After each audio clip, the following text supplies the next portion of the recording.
We have received new dramatic scenes taken at Dallas City Hall that resulted in the death of Lee Harvey Oswald, the man accused of assassinating President John F. Kennedy. So if that is ready, we will take a look at these new sequences. This is the elevator bringing Oswald out to go to the armored car where he was to be transported to the county jail about 2 miles across town. Police Captain Will Fritz preceding. There's Oswald in the black sweater. Now Oswald coming out. You'll see the shooting occur very shortly. There comes the man from the right. Watch him. He walks up. He fires the gun. Oswald slumps to the floor. And then, of course, complete delirium and pandemonium breaks out. Cameramen and all getting pushed, shoved aside as the police immediately rushed to Jack Ruby, also rushed to Lee Oswald, trying to get aid for him and apprehending Jack Ruby, a man who owns a Dallas bar and who has just a while ago admitted to shooting Lee Harvey Oswald and resulting in his death. These scenes taken in the basement of Dallas City Hall, the Dallas Police Department, showing Jack Ruby approaching and firing point blank into Lee Harvey Oswald, the man accused of assassinating President John F. Kennedy here in Dallas Friday. Now the calm resulting after the shooting. Reporters trying to figure out exactly what did happen, trying to get some quotes, some comment from policemen. At that point, no one was sure exactly what had happened, but it was determined shortly afterward. There, the news reporters gathered around. Getting ready to bring Ruby out.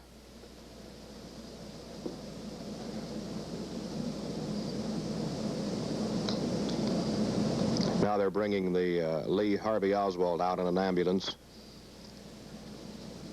Ambulance is coming in, actually, to now the body of Oswald being carried out and will be placed on the ambulance. There is Oswald on the stretcher, gravely wounded at this point. Died later at Parkland Hospital after open heart surgery failed.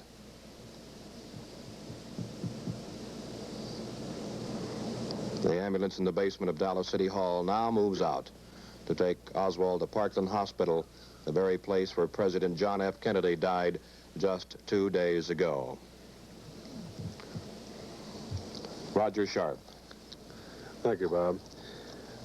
The facts in the story at the current time, attorney suspect Jack Ruby, the man who is the alleged slayer of Lee Oswald, has been formally charged with first-degree murder and is being held at this hour at City Hall. 5½ hours ago, a shot echoed through these halls, and one of the men closest to the point where the shot was fired is this man. He is a detective, Detective L.C. Graves. Could you tell us what happened and what you were doing at the time? Well, about 11:15 this morning, in an attempt to transfer Oswald to the county jail, we got as far as the basement of the City Hall, and a man lunged out of the crowd and fired one shot into his stomach. Now, what were you doing? Were you escorting him? Yes, I was helping to escort him at that time. Were you holding on to his arm? Yes, I had a hold of his left arm. Now, there was another detective. He was handcuffed to Oswald? Yes, Detective LaValle was handcuffed to him with his left arm to Oswald's right arm. When the man came out of the crowd and the shot was fired, what did you do? Well, I grabbed his arm and took the pistol away from him.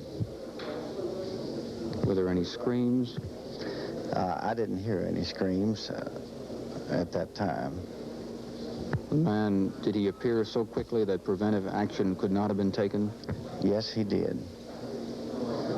he was only a few feet. We were only a few feet from the newsmen that were right in front of us. And it was quite a large line of them, and he just lunged out of the line of men right into us. Thank you very much, sir. It was Detective L.C. Graves, one of the men who was with Oswald when he was shot. This is Bill Lord reporting from Dallas City Hall. There is still activity on the third floor of Dallas City Hall, where Jack Rubenstein, better known now as Jack Ruby, the accused slayer of Lee Oswald, is undergoing further interrogation. He has been formally charged with the murder of Oswald.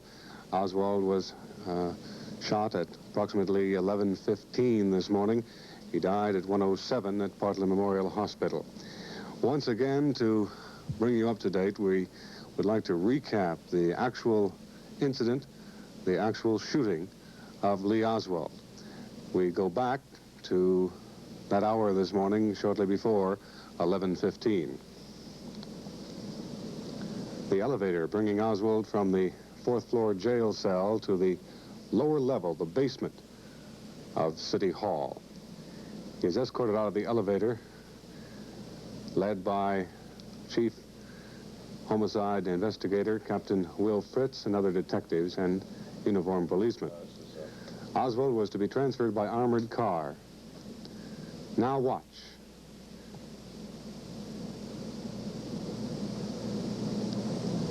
At that point, pandemonium broke out. As you saw, the assailant jumped out from the group of newsmen that had gathered around the scene and fired the one shot, striking Oswald in the abdomen, causing him to cry out.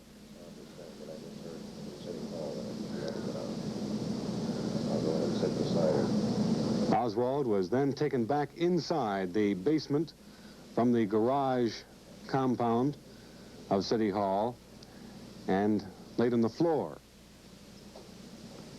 An ambulance was called for, and Lee Oswald was rushed to Portland Memorial Hospital, where he spent an hour and a half on the operating table before he was pronounced dead. Ruby was apprehended by police immediately and hustled into an elevator to the familiar third-floor interrogation room, where Oswald has undergone questioning for several days, or for the past 2 days.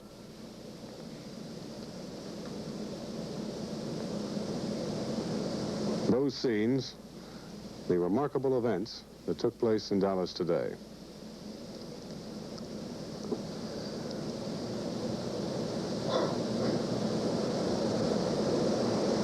This, the bewildered crowd of newsmen and photographers that tried to piece together the surprising events that took place within a matter of moments. It had been expected that here you see the ambulance arriving to take Lee Oswald out of City Hall to rush him to Portland Memorial Hospital. He never regained consciousness after he reached the hospital. He was able to make no deathbed statement of any kind.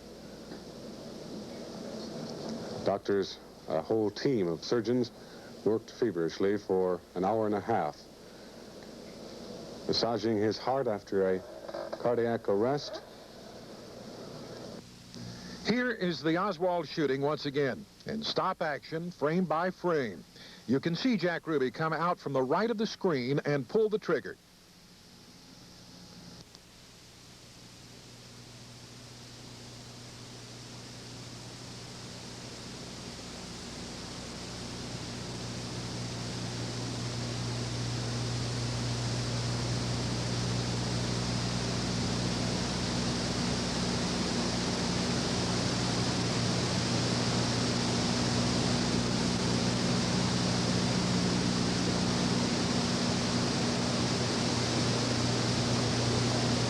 This is Detective Jim LaValle, who was this morning handcuffed to Oswald and was bringing him out to the car to be transferred to the county jail.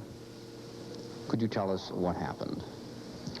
We were proceeding with the prisoner as scheduled from the jail office out to the ramp where the automobile was waiting.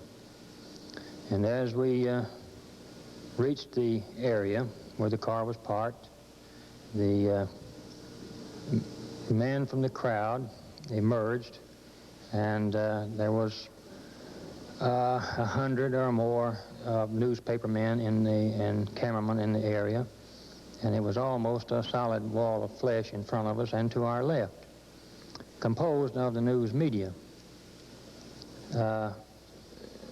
When we came through the door with Oswald, they began taking their pictures, and in the issuing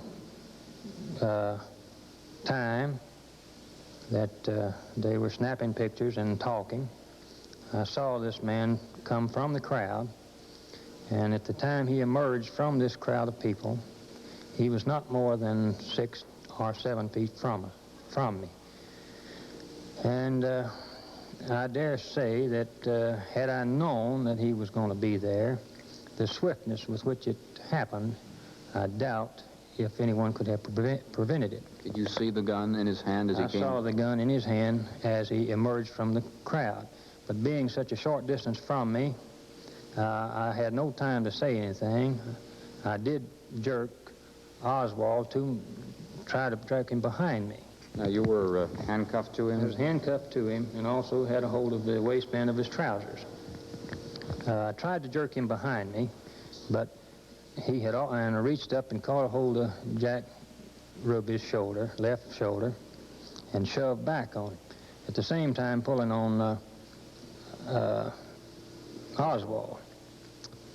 But he had this .38 snub-nosed pistol, and all he had to do was pull the trigger. It was a double-action gun, and therefore it only took, the whole episode only took a matter of a second to take place. When Oswald fell to the ground, was he unconscious at that point? I would say if he was not, he was nearly so.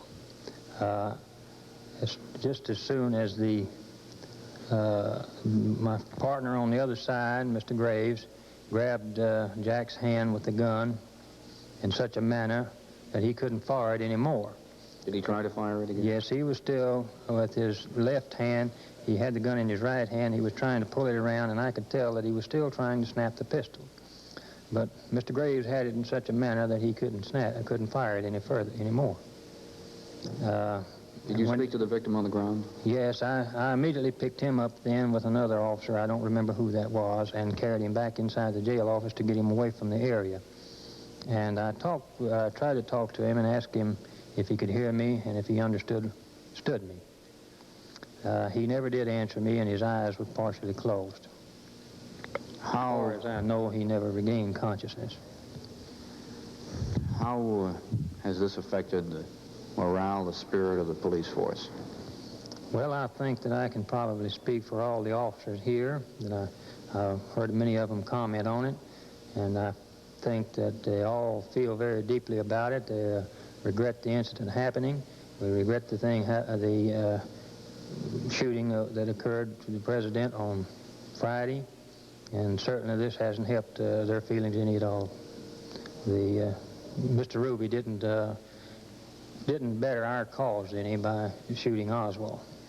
Did you recognize him when he came through? Yes, I have known Jack Ruby for a number of years, and I recognized him just as soon as he emerged from the crowd. But even if you knew he was coming, you say you didn't have the time to react to prevent it. He was so close from the human wall of flesh of reporters there that it would have been impossible to have stopped him. Thank you very much, Detective. The story of what happened when Lee Harvey Oswald was killed this morning. This is Bill Lord reporting from the Dallas Police Station. Also here in the studio, WFAA News Director Bob Walker. Bob, what's new? Just learned from City Hall from a very authoritative source that police are working on the assumption that there indeed is a connection between Jack Ruby and Lee Oswald, and that in some manner of speaking, Oswald's murder was to shut him up. Also, they have said that they will not release in the immediate future at all any of the information the FBI has gathered which led them to believe so strongly that Oswald had assassinated the president. But the police and investigation now is working on the assumption that there is a definite connection between Lee Oswald and Jack Ruby, and the attempt and the successful attempt on Oswald's life was an attempt to shut him up. This word from a reliable source at City Hall. Adding, Bob, I might say even more confusion to the story. The circumstances that have taken place in Dallas the past few days would certainly indicate that there were no clear-cut defining points involved in the initial assassination. Now, this only compounds it. It will be remarkable to find, when the story is eventually known, what actually did happen. We understand that an Assistant Attorney General from Washington, Jack Miller, Jr., is en route to Dallas to confer with federal agents here and the Dallas City Police. That's the report till now. Roger Sharp reporting from WFAA TV in Dallas. Now back to New York.